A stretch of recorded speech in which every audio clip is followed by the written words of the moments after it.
is State Representative District 33, Ben Robbins. Ben, good morning to you, sir. Good morning, Jim. Happy Easter to you. Happy Easter to you. Hey, your child old enough to hunt Easter eggs yet? Well, he hunted Easter eggs last weekend at my parents, so I think we're going to take him out to some Easter egg hunts this week, as long as the weather holds up. Oh, yeah. And don't get in the way. It could be flying Easter eggs, you know. The regular session just ended. You represented District 33 portion of Clay, Coosa, and Talladega counties. You sponsored several bills, and you're excited about the direction here in District 33. Talk about that a little bit today. I'm very excited about the direction of District 33 and the state of Alabama. I think we're making some positive steps. We're making some positive economic steps. There's still work to do that I'm excited to keep taking that work. I think that there's some things that I did in the last session I'm very excited about in terms of before we went on the air, you were discussing water and some of the issues with water. Well, I helped secure some funding for City of Childersburg, for Goodwater and Rockford to get their wastewater and their sewage and water systems upgraded and up to federal standards, because they currently were not at federal standards. So I was able to secure some money for them, which I was really excited about. And in the process, we put a grant program together to help counties and municipalities improve their water systems. And so I'm working with Talladega County to get money to help upgrade the Talladega County water system. So I'm very excited about what we're doing in terms of infrastructure, and this is before we even get into the infrastructure bill in the special session in September. So our area is making some very positive strides with infrastructure before we're even getting the infrastructure money, which I'm very excited about. Yeah, I think Alabama is expected to get about $1 billion in federal money, and you know, we don't normally just think about water, but hey, you can't do without it for sure. It's true. We're going to have a special session, most likely in September, dealing solely with this $1 billion of infrastructure money. And you know, I think we've talked a lot about infrastructure in the 21st century as roads, bridges, waterways, but it's also broadband. Let's talk about that this morning. Broadband. Where are we in District 33, and where are we in the state of Alabama? Well, there's several hundreds of millions of dollars just diverted to the Alabama Department of Economic and Community Affairs to start a massive grant program throughout the state. One thing that I helped this session with, which I was very proud of, is that we now allow public utilities to apply for grants. So that means the Sylacauga Utility Board will now be able to apply for grants to expand their broadband network, where prior they weren't allowed. It was only private industries. So we've expanded out who can apply for these grants. We've also put together the Alabama Accessibility Program, which will be actually the Alabama Broadband Accessibility Program, which is highlighted throughout the state areas that are in desperate need of broadband. And so we've got this data now, and now we've got a broader array of who can apply for grants, and they're going to be able to apply and target certain areas. And there are certain areas within District 33 that are unserved or underserved, which will hopefully be at the top on the grant program. Can you talk about some of those areas that particularly stand out in District 33? Well, I can think of basically 2 or 3 areas off the top of my head right now. You know, any areas in the National Forest, whether that be from, you know, Sycamore out to Clay County, any of those areas are always, they do not have good internet. Weogufka, that area is kind of at the tail end of a lot of places. From Talladega Springs to Weogufka doesn't have reliable internet, and some places in Alpine do not have reliable internet. They're just kind of at the end of a bunch of different lines, and there's not enough customers, according to, you know, whether it's AT&T or whoever it might be, to say, you know, we just can't get out there for those. And you talk about, you know, industries that are relocating to District 33, you know, they notice stuff like that. Right, they do. You know, last year I was able to help get a grant for Coosa Valley, to help Coosa Valley expand their internet system. And I know they are working, they're expanding their system. It's just, you know, their system is going to run. I helped them with a grant that they were going to use to expand down into Clay County and go towards Millerville. But they were going to run up towards Lincoln and then across over to Pell City and then back down into Talladega County and then down through Childersburg to Fayetteville. So that means that the Fayetteville community is at the very end of the entire line, which means it could be another year or so before it even is built out to them in homes. which I wish it wouldn't take that long, but I know that the progress is being made because they are getting internet in the other parts of the Coosa Valley system. And that's one of the things you learn real quickly in Alabama with bills and laws. It's slow moving. You have to be very patient, I guess. It's true. It is slow moving.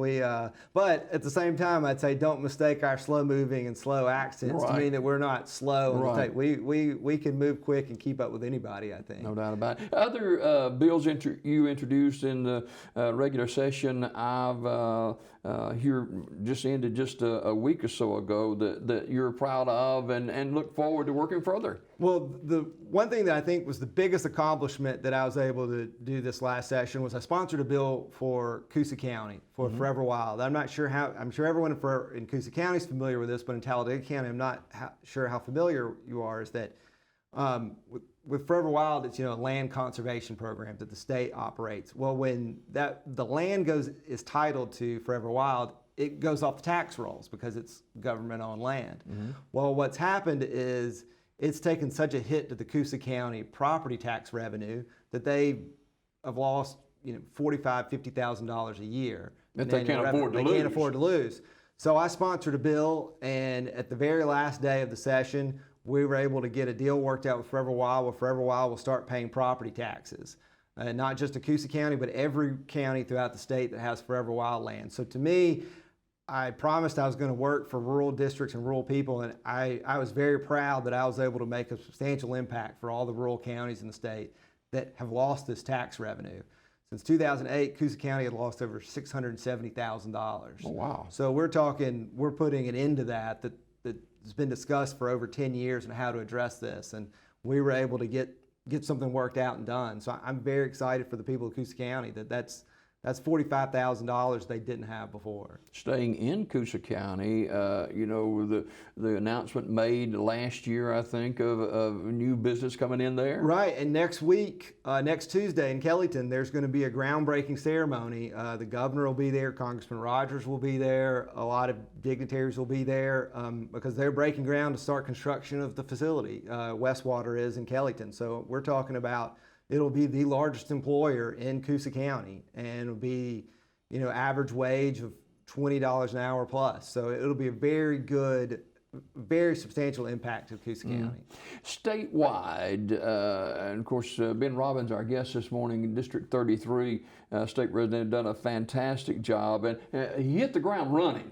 When Thank you. Yeah, I first started, and but the state of Alabama and Governor Ivey just signed off on a couple of bills that brought a lot of attention to Alabama, and you were a part of that legislature in the general regular session. And I want to talk just a little bit. I don't know a whole lot about this, the LGBT issues, the Don't Say Gay bill. It's kind of modeled after the Florida bill. What do we know about this? Well, I think the terminology, the Don't Say Gay bill, saying that it's been weaponized a little bit, I think, by the left, by the Democrats, by using that terminology. The bill itself is not a complete prohibition of don't say the word gay.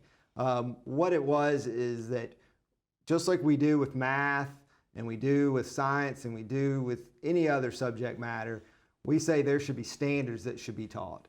And what we did was we passed a bill that said the Department of Education should set standards on what children from kindergarten to 5th grade should hear concerning gender identity and sexual orientation. So all we said was set standards because we don't feel as if certain subject matter should be taught in kindergarten or 3rd grade, and that there should be certain conversations and how those are handled should be determined by the Department of Education. So we just said the Department of Education knows best. They set standards, they set the curriculum, and let's let them handle this because this is an important issue that we need to make sure that we are discussing correctly and not either forcing it down someone's throat that, this is the way it should be. Kind of a fine line there, isn't it, Ben? There's a fine line there. So I think it was a good bill, and I think that it will clean up a lot of issues for the classroom, I think. Let's talk and staying with education in Alabama, and you, of course, representing portions of Clay, Coosa, and Talladega counties. And education was a prime topic during this regular session. Yes, we passed the largest education budget in the history of Alabama, which means, we were able to give teachers pay raises, we were able to give state employees pay raises, and we were able to give state retirees bonuses. So, I mean, that's always a good thing when you can give pay raises. But not only that, we were able to incentivize math and science teachers that now if you go to teach in a hard to teach area, by that I mean, the black belt or an area where they have a hard time getting teachers, we're going to start paying off part of your loans. Because we want teachers in these areas so bad and we can't hire them. We can't hire enough teachers. So we're trying to incentivize the teaching profession as best we can.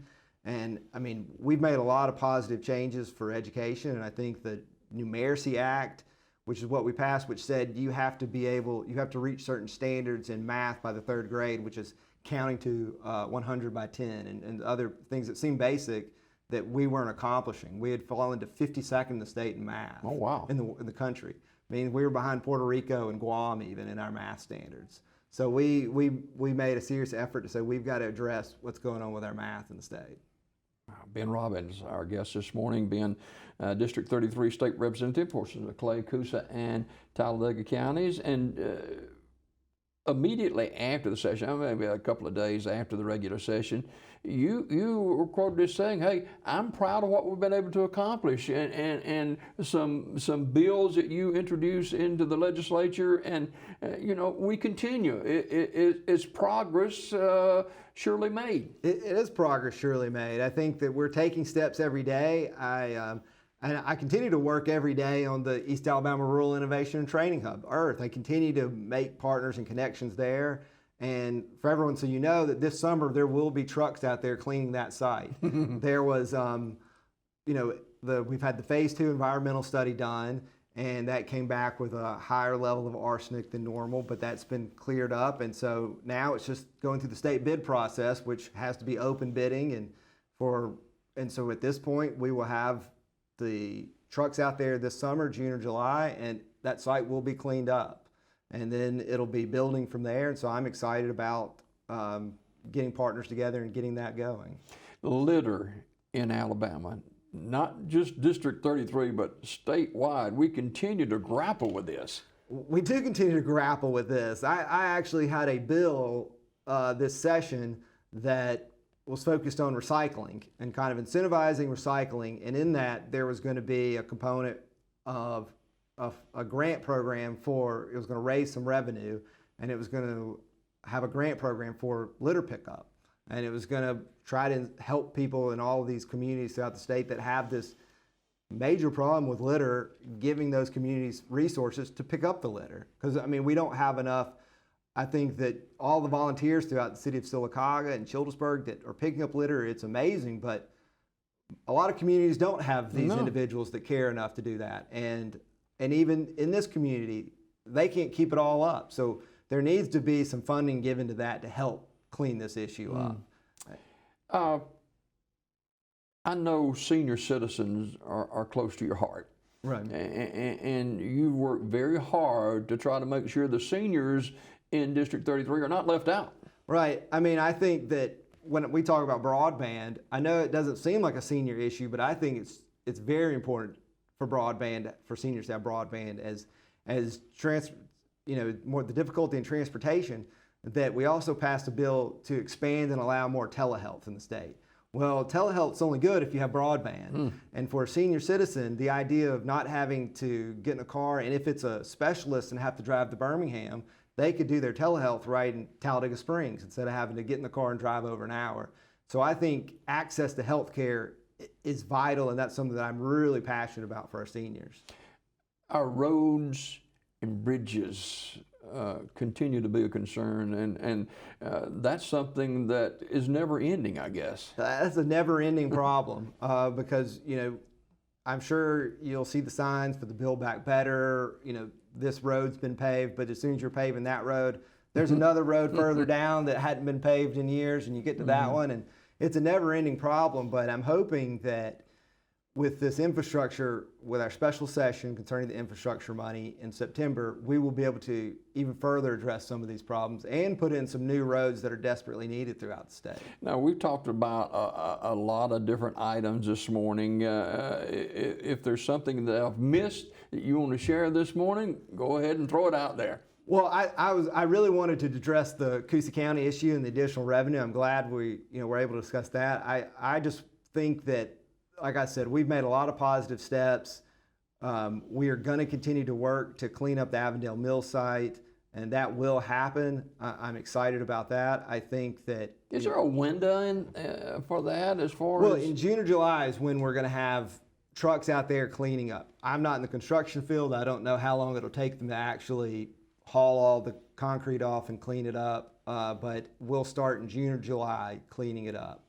And so I think that's going to be a very positive thing for the community. That's just such a historical place where so many people and people that's viewing this show, they may work there, their grandparents may work there, but it touches a lot of lives. It does touch a lot of lives, and the site of it now touches a lot of lives in a negative way. And I hate that we have to basically tear it down, but at this point, it's not most of it is not salvageable. So I think that cleaning it up it honors all those people's years of service that they gave to Avondale. By leaving it in the way it is now, it's a disservice to all those memories and what it provided to this community for years. So I want to clean it up and bring back some pride to the community in that this is a beautiful site. And again, progress can be slow, but that doesn't mean, as you mentioned earlier, that there's not progress being made. Right, there's progress being made. I can promise you, I call and I talk to someone every day about that site, whether it be the chair of the Education Budget Committee that emailed me yesterday about some numbers and some dollars that might be available, or talking to the Greg Canfield, the head of the Department of Commerce, on some avenues and some routes we could go for some funding there. So I talk every day about District 33, whether it be that site or we need expanded broadband, we need this. I fight every day for this district, and I love the people of this district. Industry, industry, whether it's in Childersburg or whether it's in Sylacauga, whether it's in Clay County or Coosa County, that's really the lifeblood of any community. It is the lifeblood, because without industry, without jobs, that's what creates a tax base. If you have a job, you then go to the restaurant, you then buy gas, which then helps small business owners. So you've got to have industry to support and sustain an economy. And we talked about Westwater and Goodwater. In Kellyton, that's going to be a huge boon, not just for Coosa County, but for this area too. Because what they're going to do is they're going to process graphite. Graphite is one of the major components in batteries and electrical vehicles. As we move towards electric vehicles, whether you like it or not, it's coming. It's coming. That's the reality. Honda's promised they're going to build electric. BMW just built the battery plant in Bibb County. Well, you then see the other industries that can come that will use graphite. And so they're going to locate close to where the graphite is being processed. And with Honda and Lincoln, with BMW and Tuscaloosa, and Hyundai and Montgomery, we're strategically located to have a battery factory here. We're strategically located to supply all those, and there will be additional suppliers that will come off of that. So you're looking at a whole ecosystem, economic ecosystem built around this graphite once we get it built in Kellyton. So what's next for the latter part of spring and summer for Ben Robbins? Spending time with my family, of course. That's number one. I think, I always make an effort, even when I'm in Montgomery, that, there's only a few nights that I've even stayed there. I always make the drive back because I want to be with my family every night, not become a creature of Montgomery. But I want to spend as much time with my family as possible and continue to work for the district and work for people. I'm available anytime to talk. Any issues that you have, you can email me, text me, however you want to get in touch with me, and I look forward to meeting and catching up on some work. Now, you actually have opened up a new law office here in town too. I have. I found it easier. My law office was in Talladega. I found it easier to be in Sylacauga for political reasons, so I can meet with constituents, and it would be a lot easier than having some drive to Talladega if they have a constituent issue. And it strategically locates me because now my district goes all the way to the end of Coosa County, so it's all of Coosa County. So it's a much easier drive to get to Coosa County from Sylacauga than it is from Talladega. Now, since I've known Ben Robbins, you've always had an open door policy. How do people get in touch with Ben Robbins? Well, they can call me. My cell number is 205-907-5091. Now, not many people give out their cell phone numbers at the legislature, you know. That's true, but you can call me or text me anytime. You can also find me on Facebook. Send me a message through Facebook. Any of those ways work. Or you go to the Alabama Legislature's website and find my information there. You call me at the 334 number or send me an email on my state legislature email. So any of those ways work. I check them all every day. All right, Ben, thanks so much for coming. Well, thank you so much for having me. I really appreciate it and always enjoy being on here. And we hope to begin segments with Ben every month here on Daybreak Live as far as the remainder of spring and summer is concerned. Ben Robbins, State Representative, District 33, portions of Clay, Coosa, and Talladega County. Let's take a quick look at